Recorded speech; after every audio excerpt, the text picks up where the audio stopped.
আটা দিয়ে তো আপনারা অনেকেই অনেক ধরনের রেসিপি খেয়েছেন। তো আপনাদের কাছে আমার রিকোয়েস্ট থাকলো এই রেসিপিটি বাড়িতে একবার হলেও তৈরি করার জন্য। আশা করি এই রেসিপিটি আপনাদের সকলের খুবই ভালো লাগবে। তো চলুন দেখে নেওয়া যাক আজকে আমার এই রেসিপিটি। তো ভিডিওটা কোথাও স্কিপ না করে পুরোটা দেখার জন্য আপনাদের কাছে আমার অনুরোধ রইল। সবার প্রথমে আমি এখানে একটা মিক্সিং বোল নিয়ে নিয়েছি। এবার আমি এর মধ্যে দিয়ে দেব মেজারিং কাপের 1.5 কাপ পরিমাণে আটা। তবে আপনারা কিন্তু চাইলে রেসিপিটা ময়দা দিয়েও করতে পারেন, তবে আটা দিয়ে রেসিপিটা করলে কিন্তু রেসিপিটা অনেক বেশি হেলদি হবে। এবার আমি এর মধ্যে দিয়ে দিচ্ছি স্বাদ অনুযায়ী লবণ। লবণ দিয়ে আমি আটার মধ্যে খুব ভালো করে একটু মিশিয়ে নেব। আমার এই ভিডিওটা আপনাদের কাছে কেমন লাগলো অবশ্যই কিন্তু আমাকে কমেন্ট বক্সে জানাতে ভুলবেন না। এইভাবে কিন্তু লবণ দিয়ে আমি আটার মধ্যে খুব ভালো করে একটু মিশিয়ে নিয়েছি। এবার আমি এর মধ্যে অল্প অল্প পরিমাণে জল অ্যাড করে দেব। জলটা কিন্তু এখানে অল্প পরিমাণে অ্যাড করতে হবে।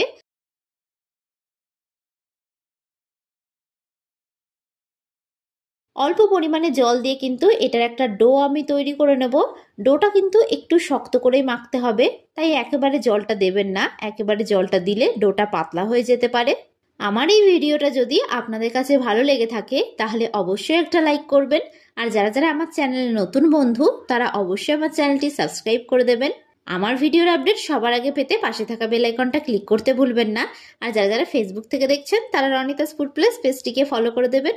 তো দেখুন এইভাবে কিন্তু ডোটাকে আমি খুব ভালো করে মেখে নিয়েছি। ঠিক এই রকম একটু শক্ত করে কিন্তু মেখে নিতে হবে। একটু শক্ত করে ডোটা মেখে নিলে রেসিপিটা তৈরি করতে বেশ সুবিধা হবে। এবার এটাকে আমি 5 মিনিট এক সাইডের জন্য রেখে দিলাম। তো 5 মিনিট পর এটাকে আমি আবারও একটু মেখে নিয়েছি। এবার এটার থেকে আমি লেচি কেটে নেব। আপনারা রুটির লেচি ঠিক যেরকম ভাবে কাটেন সেই রকম ভাবে একটু কেটে নেবেন, অথবা এর থেকে একটু বড় করেও কেটে নিতে পারেন, সেক্ষেত্রে কিন্তু কোনো অসুবিধা নেই। তো এইভাবে সবকটা লেচি আমি কেটে নিয়েছি। এরকম ভাবে কিন্তু আমি হাত দিয়ে লেচিটাকে একটু ভালো করে গোল করে নিয়েছি। এবার অন্যদিকে আমি একটা চপিং বোর্ড নিয়ে নিলাম। এবার এই লেচিটাকে আমি দু হাতে তালু দিয়ে ঠিক এইরকম করে একটু চ্যাপ্টা করে নিলাম। এতে করে কিন্তু লেচিটা বেলতে অনেক বেশি সুবিধা হবে। এবার আমি এর উপর থেকে সামান্য পরিমাণে ময়দা ছড়িয়ে দিলাম। ময়দা ছড়িয়ে লেচিটাকে আমি খুব ভালো করে কোট করে নিয়ে একটু বেলে নেব। আমি এখানে ময়দা দিয়ে রেসিপিটা বেলে নিচ্ছি, তবে আপনারা কিন্তু চাইলে আটা দিয়েও বেলে নিতে পারেন। আপনারা রুটি ঠিক যেই রকম ভাবে বেলেন ঠিক সেই রকম ভাবে কিন্তু একটু বেলে নিতে হবে। খুব বেশি মোটা করে কিন্তু বেলার প্রয়োজন নেই। বেশি মোটা করে বেললে রেসিপিটা খেতে একদমই ভালো লাগবে না। তো দেখুন এইরকম ভাবে কিন্তু আমি বেলে নিয়েছি।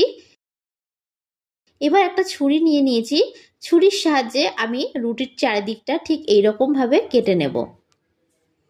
রুটিটা গোল শেপের ছিল, তো চারিদিক কেটে আমি রুটিটাকে কিন্তু একটা চৌকোনা শেপ দিয়ে নেব।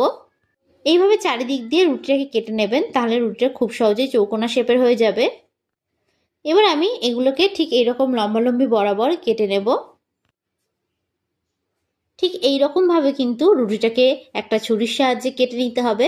আপনারা ভালো করে লক্ষ্য করলে দেখতে পারবেন আমি ঠিক কিভাবে কাজটা করছি। তো দেখুন এখানে আমি সবকটাকে চারকোনা শেপের করে কেটে নিলাম। এবার আটার বেলে রাখা অংশ একটা আমি নিয়ে নিলাম। এবার এই দুদিকের যে কোণটা আছে সেই কোণটাকে আমি হাত দিয়ে ঠিক এইরকম ভাবে একটু মুড়ে দেব। আর যে বাদবাকি দুটো কোণ আছে সেই কোণটাকেও আমি ঠিক এইরকম ভাবে একটু আটকে দিলাম। তো দেখুন খুব সহজে কিন্তু তৈরি হয়ে গেল। তো আমি আর একটা তৈরি করে দেখাচ্ছি। প্রথমে এই দুই কোণটাকে খুব ভালো করে মুড়ে নেবেন, তারপরে বাদবাকি যেই দুই কোণটা থাকবে সেটাকেও হাত দিয়ে খুব ভালো করে একটু মুড়ে নেবেন। তো দেখুন খুব সুন্দরভাবে কিন্তু তৈরি হয়ে গেছে আমাদের আটার টিফিন এই রেসিপিটি। তো এইভাবে কাজটা করে নেবেন, তাহলে কিন্তু কাজটা করতে খুবই সহজ মনে হবে। আপনারা ভিডিওটা ভালো করে লক্ষ্য করলেই বুঝতে পারবেন আমি কাজটা ঠিক কীরকমভাবে করে নিয়েছি। আর এগুলো কিন্তু দেখতে অনেক বেশি সুন্দর লাগছে। তো এইরকমভাবে কিন্তু সবগুলোকে আমি তৈরি করে নেব। তো সবগুলোকে আমি তৈরি করে আপনাদেরকে একেবারে দেখাচ্ছি। তো দেখুন এখানে কিন্তু সবগুলোকে ঠিক একই রকমভাবে আমি তৈরি করে নিয়েছি। এবার অন্যদিকে আমি একটা কড়াই বসিয়ে দিলাম। এবার আমি কড়াইয়ের মধ্যে বেশ খানিকটা পরিমাণে জল দিয়ে দেব। এই অবস্থায় আমি গ্যাসের ফ্লেমটাকে হাইয়েই রেখেছি। জলটা একটু ফুটে আসলে আমি এর মধ্যে 1 টেবিল স্পুন অনুযায়ী সাদা তেল দিয়ে দেব। তেলটা কিন্তু অবশ্যই এখানে দেবেন। তো দেখুন জলটা কিন্তু ফুটে উঠতে শুরু করে দিয়েছে। এবার আমি এই আটার টিফিনগুলোকে এর মধ্যে দিয়ে দেব। জলের মধ্যে তেল দেওয়াতে কিন্তু আটার এই টিফিনগুলো একটার গায়ে একটা লেগে যাবে না। তো আপনারা কিন্তু অবশ্যই এখানে তেলটা দেওয়ার চেষ্টা করবেন। গ্যাসের ফ্লেমটাকে হাইয়ে রেখে 2 মিনিট ধরে এগুলোকে খুব ভালো করে আমি একটু সেদ্ধ করে নেব। ঢাকনা চাপা দেওয়ার কিন্তু প্রয়োজন নেই, একটু হাই রেখে রান্নাটা করে নেবেন, তাহলে কিন্তু এগুলো খুব তাড়াতাড়ি সেদ্ধ হয়ে যাবে। তো আমি একটা খুন্তির সাহায্যে ঠিক এরকমভাবে একটু নাড়াচাড়া করে দিচ্ছি। তো দেখুন এগুলো কিন্তু জলের মধ্যে ভেসে উঠেছে আর কিন্তু কতটা ফুলে উঠেছে। যখনই এগুলো একটু ফুলে উঠবে ও জলের উপর ভেসে উঠবে তখনই বুঝে যাবেন এগুলি কিন্তু খুব ভালো করে সেদ্ধ হয়ে গেছে। আর এগুলো কিন্তু সেদ্ধ করতে খুব একটা বেশি সময় লাগে না। এবার আমি গ্যাসের ফ্লেমটাকে অফ করে দেব। এবার এখানে একটা ছাঁকনির সাহায্যে আমি কিন্তু এগুলোকে ভালো করে জল ছেঁকে অন্য একটি পাত্রে তুলে নেব। আমি কিন্তু এখানে এই আটার টিফিনগুলোকে একটা বড় থালার মধ্যে তুলে নিয়েছি। একটু বড় জায়গার মধ্যে টিফিনগুলো রাখবেন যাতে একটার গায়ে একটা লেগে না যায়। আর অবশ্যই কিন্তু এগুলোকে খুব ভালো করে জল ছেঁকে একটু তুলে নেবেন। তো দেখুন সবগুলোকে কিন্তু আমি খুব ভালো করে জল ছেঁকে তুলে নিয়েছি। আর এই এক্সট্রা যে জলটা আছে সেটা কিন্তু আমি ফেলবো না, সেটা পরবর্তী রান্নায় আমার কাজে লাগবে। তো এবার অন্যদিকে আমি একটা কড়াই বসিয়ে দিলাম। কড়াইটা খুব ভালো করে গরম হয়ে গেলে আমি এর মধ্যে দিয়ে দেব সাদা তেল। তেলটা কিন্তু খুব ভালোভাবে গরম হয়ে গেছে। এবার আমি এর মধ্যে দিয়ে দিচ্ছি রসুন কুচি। তবে আপনারা কিন্তু চাইলে এখানে রসুন গ্রেট করেও দিতে পারেন। আমি কিন্তু এখানে রসুনটাকে খুব মিহি করে কুচিয়ে নিয়েছিলাম। এবার রসুনটাকে একটু হালকা করে ভেজে নেব, বেশি লাল করে কিন্তু রসুনটাকে ভাজবেন না। এবার আমি এর মধ্যে দিয়ে দিচ্ছি একটা বড় সাইজের কুচিয়ে রাখা পেঁয়াজ। পেঁয়াজটাকে কিন্তু ঠিক এইরকম মিহি করে আমি একটু কুচিয়ে নিয়েছি। তো আপনারা একটু এখানে পেঁয়াজটাকে মিহি করে কুচিয়ে নেওয়ার চেষ্টা করবেন। পেঁয়াজ দিয়ে আমি খুব ভালো করে একটু ভেজে নেব।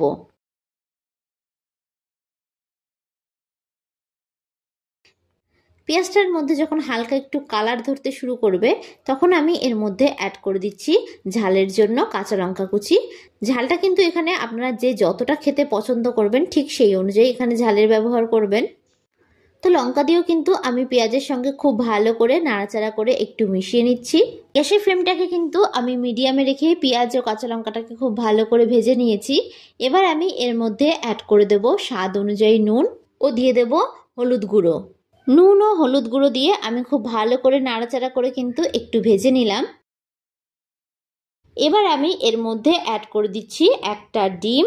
আমি এখানে একটা ডিম দিয়ে রেসিপিটা তৈরি করেছি, তবে আপনারা কিন্তু চাইলে এখানে একটা ডিমের পরিবর্তে 2টো ডিমও ব্যবহার করতে পারেন।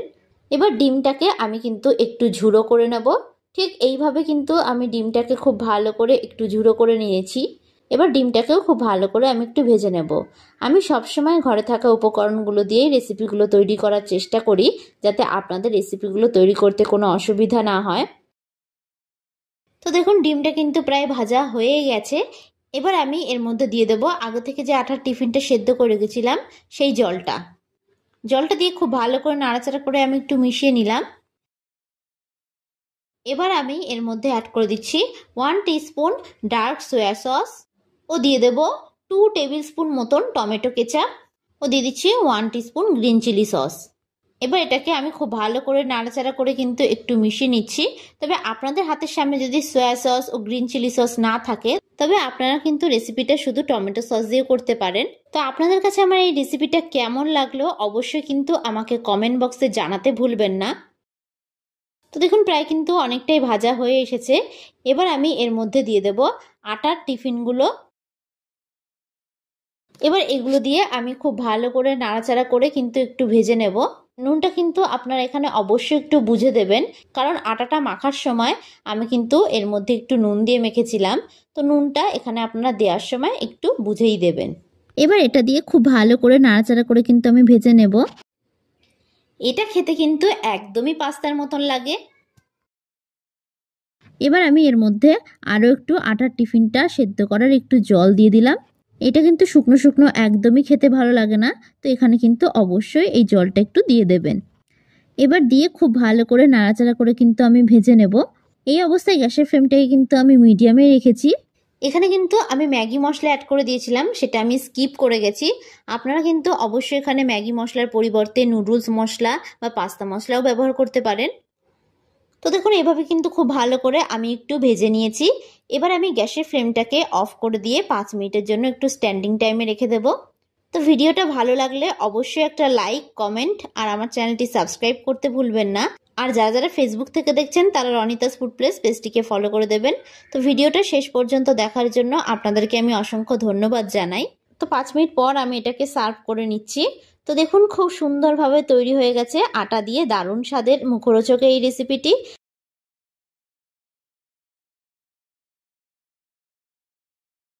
তো আজকের মতন আমি বিদায় জানালাম। আবারও হাজির হব আপনাদের সামনে নতুন একটি রেসিপির ভিডিও নিয়ে। তো আশা করি আপনারা সকলে ভালো থাকবেন, সুস্থ থাকবেন। ধন্যবাদ।